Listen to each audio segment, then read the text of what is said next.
Hello দেশি biker fans, আশা করি সবাই ভালো আছেন। আজকে কোনো মোটরসাইকেল রিভিউ নিয়ে আপনাদের সামনে চলে আসেনি। আজকে এসেছে একটা আফটার মার্কেট ব্রেক প্যাড নিয়ে আপনাদের সামনে। That is the Motocraft brake pad.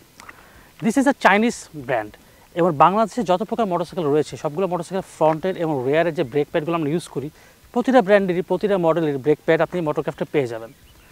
এখানে কোনো অ্যাসবেস্টস ইউজ করেনি এবং যে ম্যাটেরিয়ালগুলো এই ব্রেক প্যাড ইউজ করা হয়েছে সবগুলো এসেছে আমেরিকা থেকে।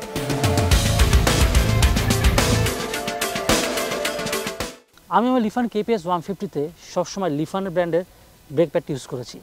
এই বাইকটি 50,000 কিলোমিটার রাইড করেছে। 50,000 কিলোমিটারে আমি যেই ব্রেক প্যাডের যে অ্যাডভান্টেজ বা যেই ফিডব্যাকটা পেয়েছি সেটা ডিসকাস করব এবং তারপরে মোটোক্রাফটের নতুন যে ব্রেক প্যাডটা রয়েছে এটা ইউজ করার পরে ওটার ফিডব্যাকটা কেমন আসে সেটা আপনাদের সাথে শেয়ার করব। মোটোক্রাফটের ব্রেক প্যাডগুলি তৈরি করা হয়েছে তুলনামূলক কম মেটালিক পার্টিকেল এবং ডিউ পয়েন্ট কেবলার ফাইবার দিয়ে। ডিউ পয়েন্ট বেসিক্যালি একটি আমেরিকান ব্র্যান্ড যারা ব্রেক প্যাডের ম্যাটেরিয়াল প্রস্তুত করে। কেবলার ফাইবার তাদের একটা স্পেশাল ম্যাটেরিয়াল যেটা হিট রেজিস্ট্যান্ট করতে পারে এবং লাইট ওয়েট, যেটা ব্রেক প্যাডের ব্রেকিং এফিসিয়েন্সি এবং পারফরমেন্সটা বাড়িয়ে দেবে। ফার্স্টে আমরা জিনিসটা ট্রাই করব যে আমাদের স্ট্রক ব্রেকের লিফানের এই ব্রেকিং পারফরমেন্সটা কেমন থাকে।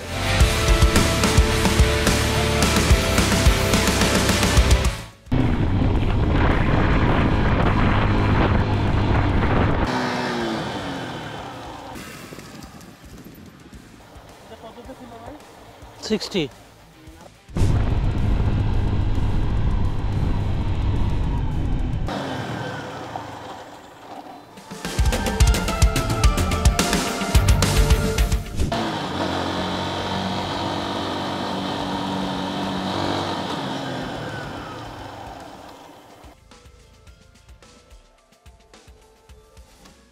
এখন আমরা মোটোক্রাফটের ব্রেক প্যাডটি ইনস্টল করব এবং এটা ইনস্টল করার পর টেস্ট করব যে এটার ব্রেকিং এফিসিয়েন্সি বা পারফরমেন্স কেমন থাকে।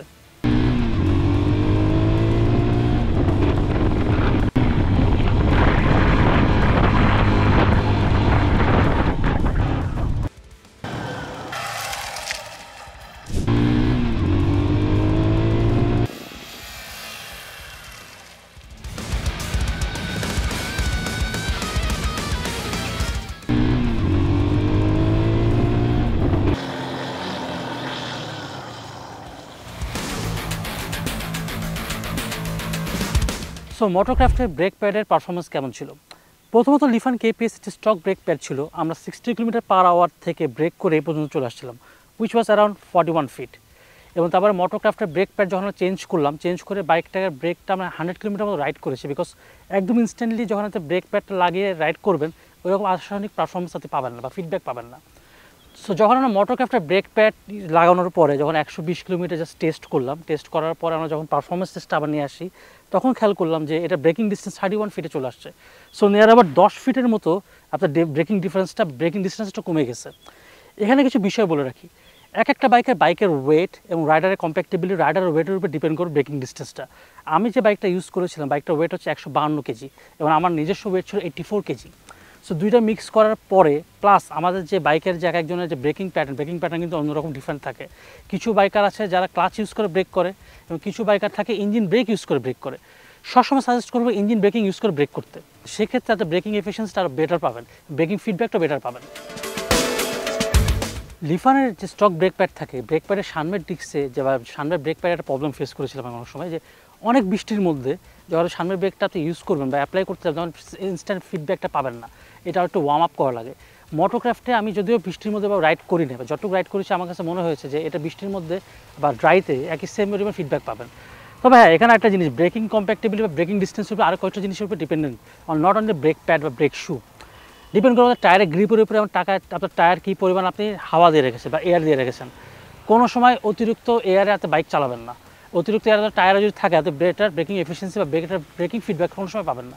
সব ওনার্স ম্যানুয়ালে আপনার ফ্রন্ট এবং রেয়ার টায়ারে যে পরিমাণ এয়ার প্রেশার দেওয়ার রেকমেন্ডেশন থাকবে সেই পরিমাণ এয়ার প্রেশার আপনি ফ্রন্ট এবং রেয়ার টায়ার সবসময় ইউজ করবেন এবং ভালো মানের ভালো গ্রিপের টায়ার ইউজ করবেন এবং অফকোর্স ভালো ব্রেক প্যাড ইউজ করবেন, so that better breaking efficiency সবসময় পাবেন। মোটোক্রাফটের ব্রেক প্যাডগুলো প্রায় শুরু হয় 750 টাকা থেকে 1050 টাকার মধ্যে। এটা বিভিন্ন বাইকের মডেলের উপর ডিপেন্ড করবে। বাংলাদেশে পাওয়া যায় ম্যাক্সিমাম মোটরসাইকেলের ফ্রন্ট ডিস্ক এবং পিছনের ডিস্কের ব্রেক প্যাড আপনি মোটোক্রাফটে পেয়ে যাবেন। বাংলাদেশে মোটরসাইকেল চলাচল করার জন্য দুইটা ইম্পর্টেন্ট জিনিস হচ্ছে মোটরসাইকেল সাসপেনশন এবং ব্রেকিং। সো যে মোটরসাইকেল কিনেন না কেন আপনি সবসময় মাথায় রাখবেন যে এই দুটো জিনিস জন্য বাইকের খুব ভালো থাকে। আনটিল দেন সবসময় হেলমেট পরে বাইক চালাবেন আর ট্রাফিকে মেনে চলবেন। আল্লাহ হাফেজ।